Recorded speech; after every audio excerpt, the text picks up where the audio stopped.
So you're thinking of joining the Fairport math team, but you're not quite sure what it's all about. Well, I'm Mr. Laley, and along with Ms. Feist, we are the advisors of the math team, and hopefully this video will answer any questions that you've got. So first off, what is the math team? Well, there's 5 monthly meets from October to February each year.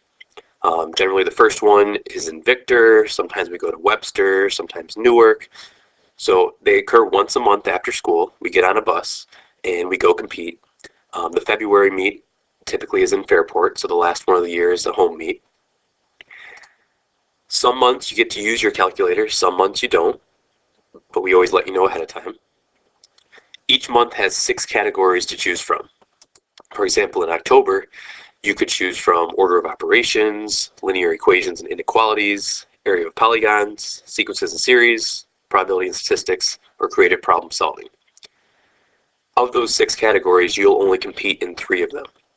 And it's not like what you've seen in movies where you're sitting on a stage answering questions in front of a large audience. You are going to be in a room, and it's an individual competition. Typically, a few weeks before the meet each month, your math teacher will give you a form that looks something like this. It'll tell you when the next meet is, and you'll check either you will be able to attend or you will not be able to attend. If you are planning on attending, then you'll rate your categories in order from 1 through 6. 1 being, I definitely want to be in this category, and 6 meaning, please try to keep me out of this at all costs. I have no idea what it even is.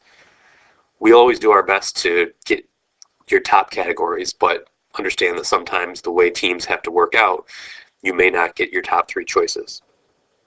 Once you return this form to us, you'll be assigned 3 categories and you'll get a practice book.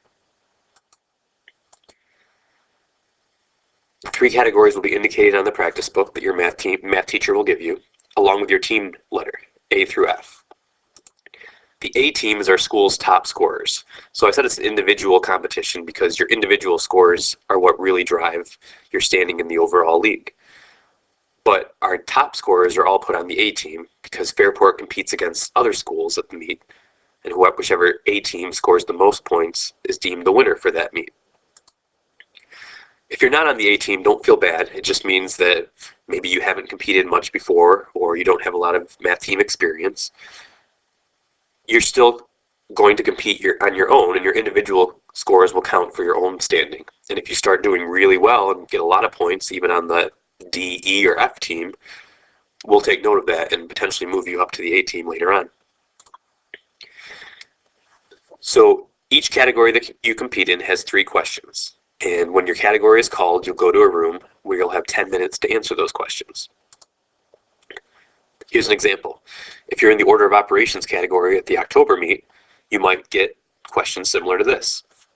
Typically, the first question is a gettable question. It's not too tricky, not easy by any means, but something that's attainable for you to get. The first question is always worth 1 point. And you write all of your answers up at the top. There's no partial credit on these, so any work that you show down here is fine, but your graders will only look at these 3 lines, so make sure you put your answers up here. If you get the first question right, you'll get 1 point. The second question is a little trickier, and if you get that question right, that's worth 2 points.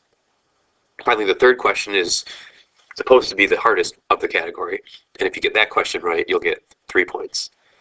So you can get anywhere from 0 to 6 points, depending on how many questions you get correct per category.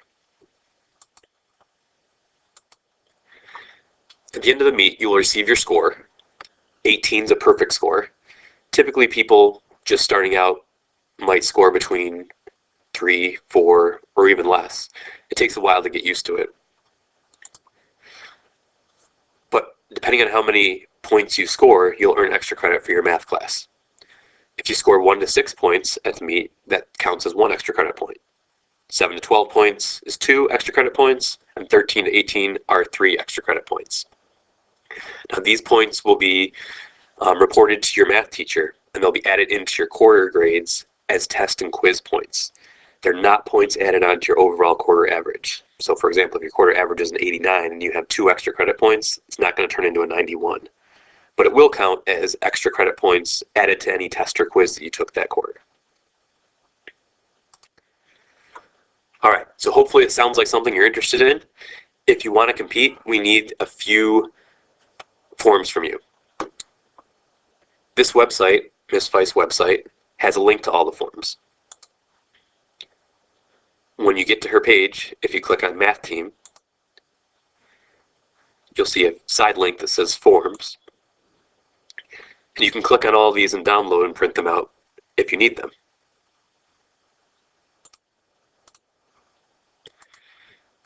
One thing on that is a calendar. That's just for your reference.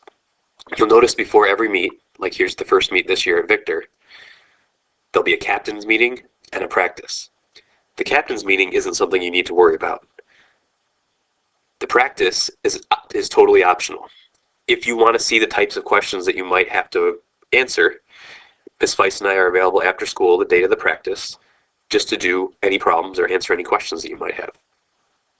The most important dates are the meets. Those are the days where we meet after school, typically down by the social studies hall, and we get on a bus and travel to whatever school the meet is at. The forms that we need back in order to get on that bus and compete are Form A, which is basically a permission slip to participate in a field trip. Form B, which is an emergency contact information sheet for you in case something were to happen on the field trip. The blue sheet, which is the extracurricular eligibility commitment statement. Basically, by signing this sheet, you're agreeing to the extracurricular eligibility standards.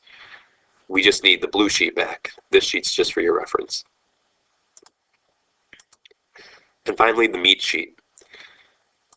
We need you to fill out this top part whether you're coming to the meet or not.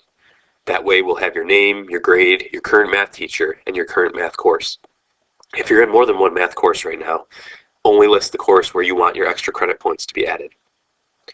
If you do think you're going to attend the next upcoming meet, if you do not think you're going to attend the upcoming meet, put a checkbox here. If you're not going to attend, you do not need to fill out the rest of the sheet. If you do plan on attending, put a check mark here. And in that case, we'll need you to label your preferences. Again, 1 through 6, 1 being I definitely want to be in this category, and 6 means please try to keep me out of this category.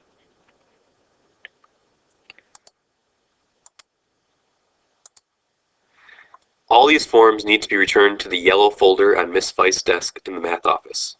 So again, we need Form A, B, the blue eligibility standards commitment statement, and the meet sheet. Once you have all these forms, please put them all together and put them in the yellow folder on Ms. Feist's desk in the math office. I think that's it. If you've got any questions, please feel free to find either Ms. Feist or myself, Mr. Laley, or email us. We look forward to a great year, and we're glad you're considering joining us.